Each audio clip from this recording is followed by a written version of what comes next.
स्वागत है एक बार फिर से प्रभु की पाक उपस्थिति में।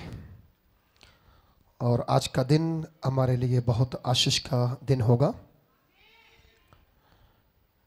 आज हम लोग 7th मंथ में प्रवेश कर गए और 7th नंबर बाइबल का ब्लेस्ड नंबर है। हालेलुया। सो ये महीना मैंने लास्ट वीक क्या प्रोफेसी का वर्ड दिया था, ये सोर्स ऑफ हमारी डेवलपमेंट होगा, हमारे बढ़ने का कारण बनेगा। ये महीना बढ़ने का कारण बनेगा। हालेलुया। सो परमेश्वर का वचन आज हम सुनने जा रहे हैं। उससे पहले मैं एक दर्शन आज आपके साथ शेयर करना चाहता हूँ।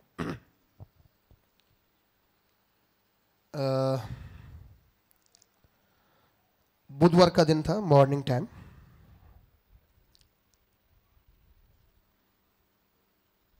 लाइव चल रहा है आपका? मुझे शो नहीं हो रहा है। यूट्यूब पे सब लोग लाइव देखना भी साथ में शुरू करेंगे। अपना अपना फ़ोन निकाल कर लाइव लगा के लाइक करके छोड़ दीजिए और देखते आप देखना मेरी हो रहा है। फ़ोन आपने लगा के एक साइड पे रख देना।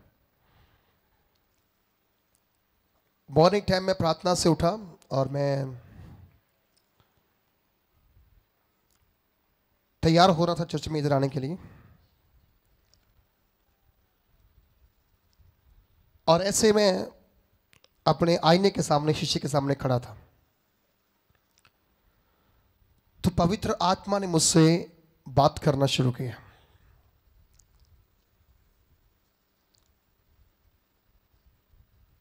पवित्र आत्मा कब और कैसे बात करता है?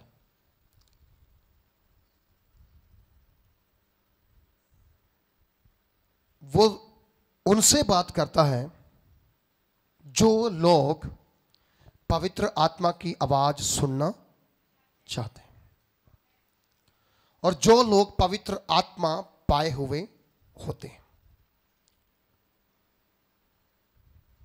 जिन लोगों के साथ पवित्र आत्मा का दूर दूर का नाता नहीं है,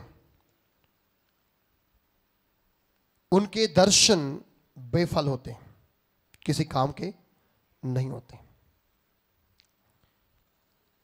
और जब मुझे पवित्र आत्मा मुझसे बात करने लगा तो पवित्र आत्मा मुझे स्पिरिट में दिखा रहा है, आत्मा में दिखा रहा है कि स्वर्ग में सिंहासन लग गया और सिंहासन के ऊपर प्रभु यीशु मसीह विराजमान है।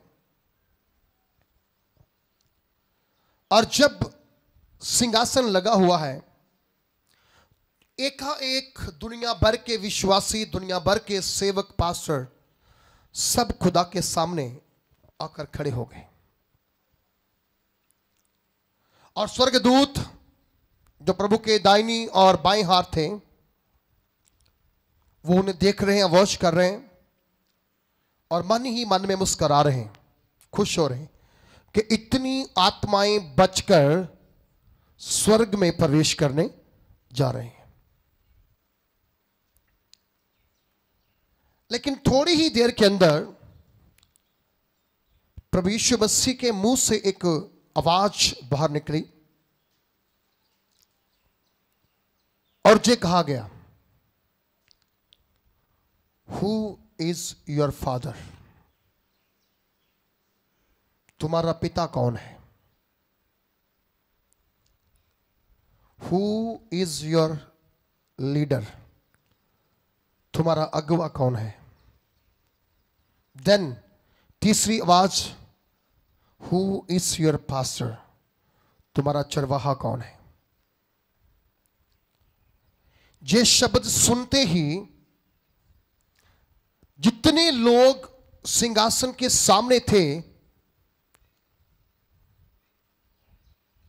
वहां पर एक व्यक्ति की भी आवाज प्रभु के सामने नहीं गई कि हां प्रभु, जे मेरा पास्टर है, जे मेरा चरवाहा है, जे मेरा लीडर है। और इवन पास्टर्स लोग भी अपना मुंह वहां पर बंद करके खड़े रहे। और तुरंत उसके बाद प्रभु ने मुझे मैचिंग किया, स्पिरिट में मुझे बताया कि मत्ती की अंजील 22 अध्याय के अंदर एक दृष्टांत दिया गया है एक राजा के बेटे की शादी का। कितनों ने पढ़ा है वो और कितनों ने सुना है वो? और वहां पर लिखा हुआ है, राजा ने अपने बेटे की शादी रचाई और उसने अपने सारे अच्छे अच्छे दोस्तों को, रिश्तेदारों को इनवाइट किया और कोई व्यक्ति उस शादी में नहीं गया। सब ने बहाने बना दिए, मैंने ये करना है, मैंने वो करना है, मैंने खेत नया लिया, मैंने बिजनेस नया शुरू किया, मेरी शादी नहीं हुई है, मैं घूमने, अलग अलग प्रकार की बहुत सारी चीजें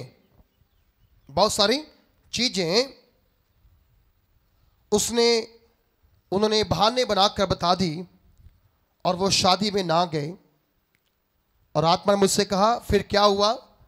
राजा ने बोला, जाओ चौकों में जाओ, बाजारों में जाओ, गलियों में जाओ, जितने लंगड़े लूले तुम्हें मिलें सबको इनवाइट करो कि आओ, राजा के बेटे की शादी है, तुम्हें भोज पर, खाने पर बुलाया है।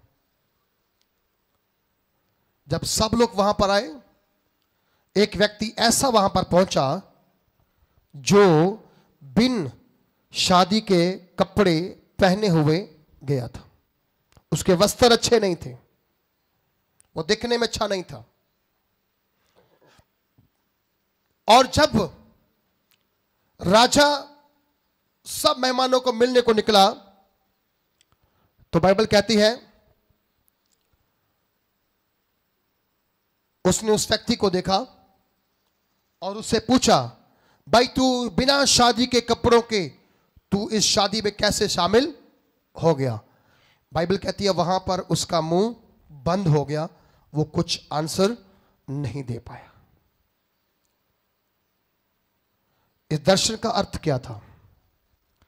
आज विश्वासियों के कितने पास्टर हैं, वो अपने असली बाप को भूलकर पास्टरों को अपना पिता, अपनी माता कहते फिरते हैं।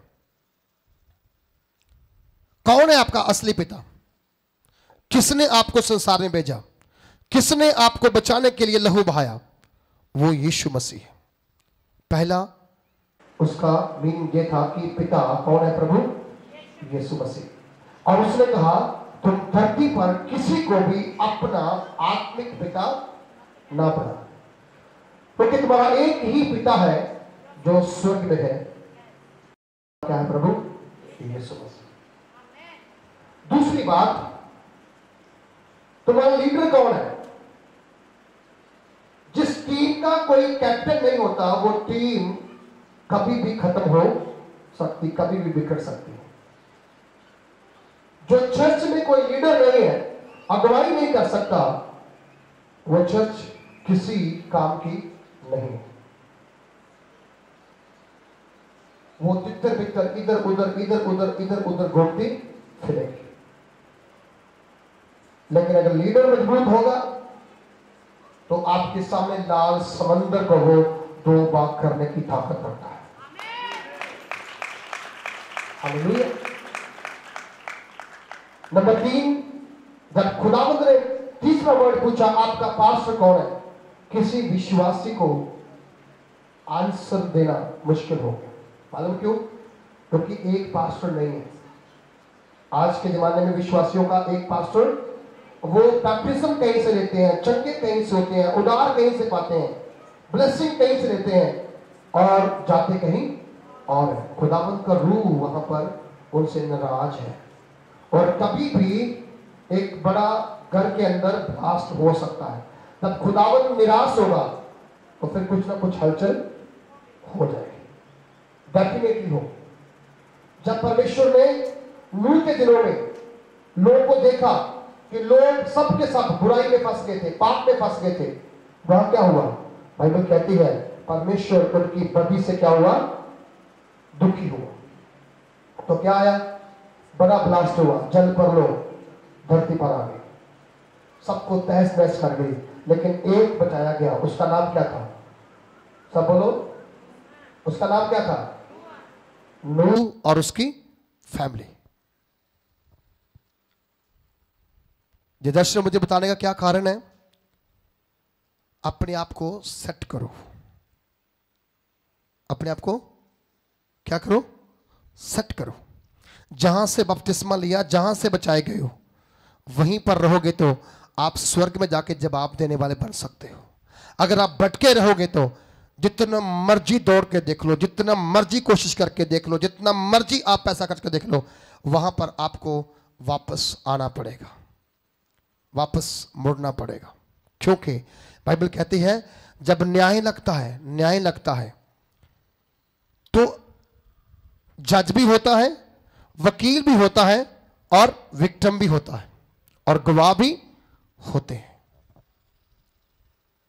और अगर जज को पूरा केस समझ में आ जाए, उसका गवाह उसको सही तरीके से प्रमोट करके दे दे, एक्सप्लेन कर दे कि हाँ भाई ये मेरा विक्टिम है, ये मेरा व्यक्ति है, ये ऐसा नहीं है, इसे ऐसा फंसाया गया है, तब तो वो बरी हो सकता है, अदरवाइज उसे सजा का हुक्म दिया जाएगा। जैसे उस व्यक्ति को जो राजा के बेटे के बोझ में गया, उसे क्या बोला गया, इसके हाथ पांव को बांधकर अंधकौर में डाल दो, जहां पर रोना दांतों का पीसना है और कुछ वहां पर नहीं है।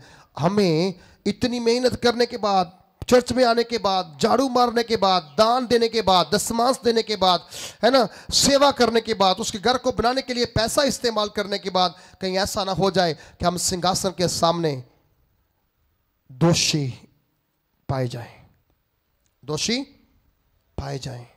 इसलिए जो दर्शन मैंने आपको शेयर किया है,